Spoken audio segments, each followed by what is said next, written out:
least 20 people have left the Azovstal steelworks where the last Ukrainian troops are holed up in Mariupol. Concerns grow for the thousands that remain. Workers march across Europe for May Day demonstrations to honour the Labour movement, while in Russia people show their support for the invasion of Ukraine. 20 people have been evacuated from the Azovstal steelworks in Mariupol on Saturday. The move was during a ceasefire observed by both Ukrainian and Russian forces.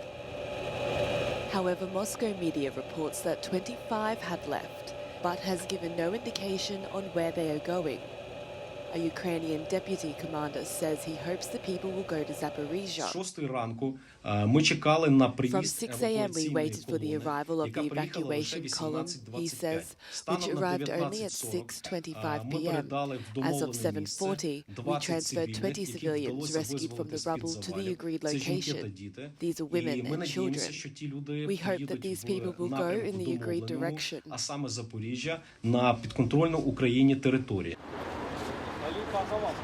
Families of loved ones trapped in the besieged port city demonstrated in Kyiv as conditions for the 3,000 people still holed up at the plant are extremely dire. We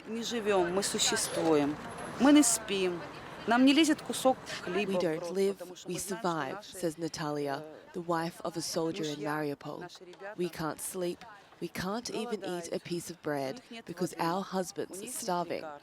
They don't have water, they don't have medicine, and it's not news that their ammunition is running out. These images released by the Azov battalion show a residential building coming under attack in Mariupol. The unit of the National Guard of Ukraine says the fate of 16 people hiding in the basement is unknown. It's not clear when these were taken.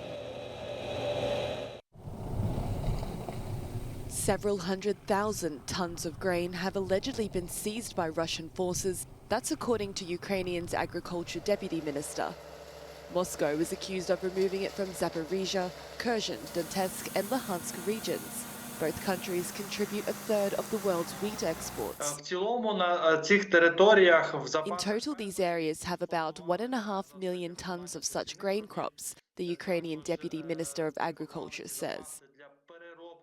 These stocks were formed first of all for sowing. We also formed these stocks for processing into flour, for baking bread for the Ukrainians living in these territories. Of course, this is a significant reserve product. It is worth looking at the high international prices today. It is hundreds of millions of dollars, and there is a significant risk that it will simply be stolen and taken away in favor of Russia. The minister adds grain is not only being stolen from Ukraine, it's being taken from foreign consumers, putting the world's food security very much at risk. The United Nations warns around 1.7 billion people could now face hunger and poverty. In the town of Assisi, Italy, people gather for the traditional May the 1st Labour Day parades. Along with the usual statements on the importance of work and of strong labour protections, this year many are talking and thinking about the plight of Ukraine. To work for peace is one of the day's slogans.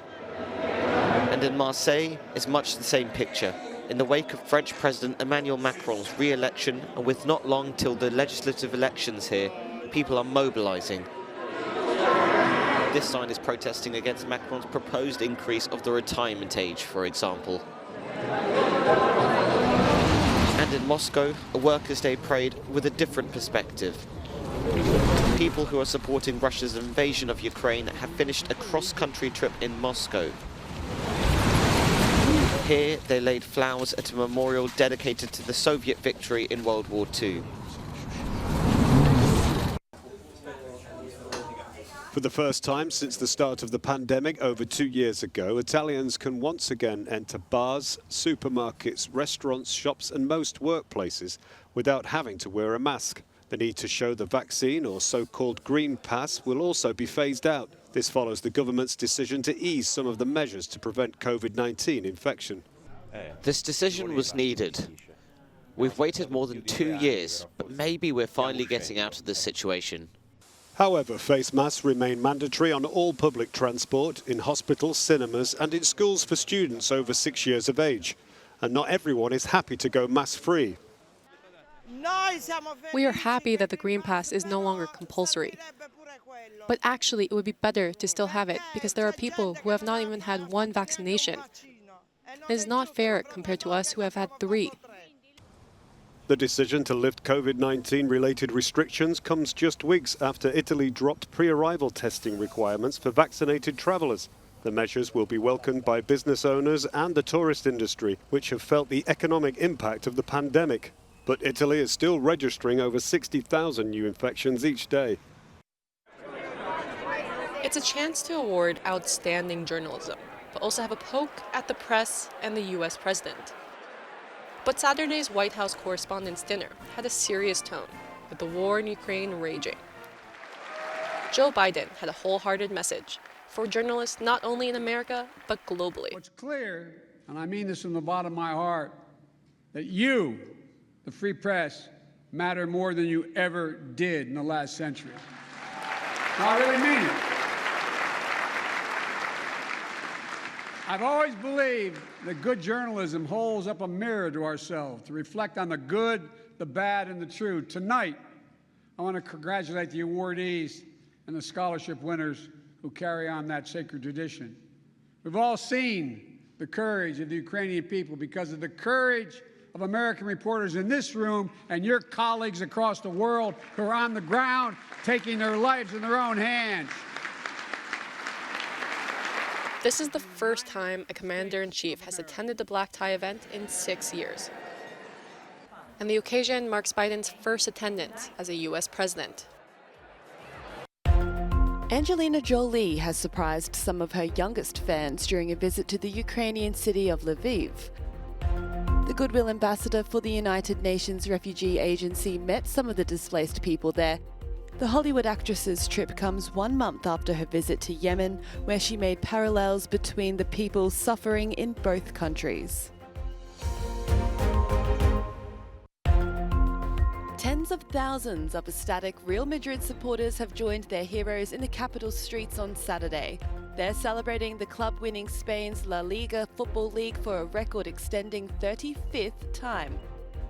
The team's Brazilian captain, Marcelo Vieira, was at the heart of the party after reaching a milestone with his 24th career title at the club. Could Irish nationalists achieve for the first time in the 100 years existence of Northern Ireland the premier position of power here? It's an increasingly likely prospect for Sinn Féin if the polls are to be believed in the run-up to the province's assembly elections this Thursday. While the party has traditionally campaigned first and foremost on currently British Northern Ireland becoming a part of the Republic of Ireland, this time other issues are at the forefront, in an attempt to appeal to left-wing voters. Our priority is, as Mary Lou has said, is to make politics work and to show that real change is possible. And I think the last number of months have proven that when MLAs cooperate together across party lines in the Assembly, that real delivery is very possible. Delivery of progressive change that can make that real difference to people's lives. However, the largest unionist party, the DUP, has other ideas. They've held the position of First Minister here since 2007 and are hoping that many find it difficult to vote for a party that has been historically linked with the IRA. The DUP's leader accused their nationalist rivals of focusing solely on the goal of having a poll on the province's constitutional future rather than ordinary bread and butter issues. Whilst we're focusing on the issues that matter to ordinary people and to families right across Northern Ireland, they're focusing on their real agenda, which is to pursue their plans for a border poll. In Northern Ireland, parties from both sides of the sectarian divide must join a coalition to govern. However, the DUP has said it will not enter a new power-sharing government unless the Northern Ireland Protocol governing post-Brexit trade with the rest of the United Kingdom is completely overhauled, which Sinn Féin won't do. And to make a complicated situation more difficult, this year's election is seeing the continued rise of a third choice, neither unionist nor Irish nationalist.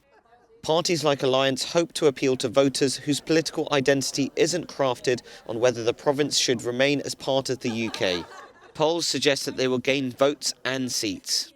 Northern Ireland has been largely at peace for 25 years, after decades of sectarian violence. Whether Sinn Féin succeed in becoming the largest party here or not, governing together will be hard.